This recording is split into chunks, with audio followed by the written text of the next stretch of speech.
Trump has stated that he wants to crack down on single-family home investment, particularly by these large corporations, investment firms. So BlackRock is a big one. That's the one that everybody knows, right? A couple others are, Blackstone, rather. Not BlackRock, different. Apollo Global Management and Invitation Homes. All these corporations are basically accumulating assets in the form of single-family homes, then turning them around to investment management companies to be turned into rentals. Now, here in Florida, this is a huge problem because Florida has a huge population boom, and while also the supply is catching up. However, the prices have yet to come down, and these huge corporations have large stockpiles of cash that they've been able to accumulate over the past 15 years, so to speak, because of the amount of interest, the amount of time the interest rates have been so low. So over that time, they're able to use the Federal Reserve to get these loans, basically interest-free almost, and accumulate that over a large period of time. And by doing that, they're able to leverage more of their assets into debt, which allows them to buy more homes, and it's a self-fulfilling prophecy. Now that reason alone should allow the federal government to intervene. Now, I am very free market. I have to say that. However, the way the market is set up currently, especially when it comes to investments in homes, or as well as vehicles, but that's totally different right now, is the government, the Federal Reserve basically lends money to banks to lend to people to buy homes. However, if you have these large corporations using that same system with large stockpiles of inventory or assets, they can leverage those assets in a much larger proportion than a single family or even a family, a farmer or something like that. So they're able to grow exponentially because of low interest rates. Now, since interest rates are high, they're able to reverse that, right? They're able to outbid for cash the single-family homes and pushes the demand or the supply rather out of the market. Okay, and so with the bond mortgage rate still sitting at close to 6%. Even after the Federal Reserve lowered interest rates again, it's only 0.25%, but it's something. But that's creating a compound effect, and so these companies will always be able to outbid single families because billion-dollar company, $1 trillion in assets, as opposed to a family with a 20% down payment, if that, 2% sometimes for some loans. And so these corporations are able to outbid. It's the same problem that we have with people importing into Florida and buying single-family homes and out of New York or California, where the CPI is higher, but they're able to accumulate those kinds of assets, and then they come to Florida and outbid the typical worker, and the typical Florida income are always pretty much being able to be outbid. That's why they have summer homes here. That's why they can afford to have summer homes here, because they have assets that they can leverage into Florida. Now, some of that's good because you do want a certain amount of asset accumulation. The problem is that it also is inflationary, and by combining interest rates, by combining large corporations being able to buy, by combining the foreign, or not foreign, well, foreign, but there's the out-of-state inventory buying, you're going to create a housing shortage. And that's why housing prices have shot up here in Florida. Now, what he's looking at doing is a couple of things. So first of all, he wants to ban large corporations from doing that. That will force them into other assets. Now you saw a big reaction. Invitation Homes fell 6%.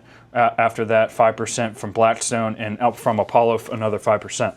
Now, that's a big hit, but that's just a stock price. That's not their total asset value. So it's not really going to have an effect on the market unless it scares them out of the market completely, or largely. So Blackstone owns 230,000 units. Now, which isn't considerable. It is considerable, but when you consider the large, 350 million people in the U.S., it's not that much. But what it does is that it moves the margins, right? So it takes all of those units off of the market to be bought, and allows and basically raises the assets. So if you own a home, it's probably a good thing. The problem is that as a society, as a macro issue, it becomes a larger problem for your son, for your daughter, for the student, or for the new family coming up. So that becomes that kind of problem if it squeezes out. So if it causes the inflation, which is housing is one of the largest inflationary markers that the Federal Reserve takes into account. If it moves that by even 0.1, 0.2%, you could end up with a large amount of kind of ripple effect through the economy, because it allows interest rates to stay high, 6.1% as the 30-year fixed mortgage currently sits, and so that means for every $100,000 you're paying an extra $6,000 a year. And so for a $300,000, $400,000 home, you end up paying $30,000 to $40,000 worth of interest, and that becomes untenable if that's going to be half of your income. It's very hard to grow net worth when half of your income is going towards housing. And so if that interest rate is cut by 2%, it makes that kind of asset value a whole lot more manageable for the standard worker, and by doing so, you allow them to maximize their income, which actually grows the economy. And because again, if you go out and purchase, more of something, more of a good, it's less inflationary than the house, according to the interest rates, because again, interest rates are particularly set for housing, for cars, for those kinds of large assets, as opposed to consumer spending, so to speak. Now, consumer spending is taken into account, but just not nearly as much as those two those two categories. Okay, so by removing that, and then he also has stated on Truth Social that he's instructed certain representatives, unclear, and not anonymous, to buy up billions of dollars worth of mortgage bonds. And so when you take out a loan, say you take out a loan on a house, and you're at a certain interest rate, right? If somebody can buy that bond, and from the person that you got the loan to, and in fact that often happens interbank, right? And so banks will buy assets to cover themselves in certain areas. It'll become a much larger, more complex market overall. And so by buying these bonds, it has an inverse effect on interest rates. So as more bonds are purchased, the interest rate goes down. And so by artificially pumping the market full of liquidity, you lower the interest rates. Now this is kind of the antithesis of what the Federal Reserve does, or their goal is currently. But this is a way around the Federal Reserve by pumping liquidity into the mortgage bond market.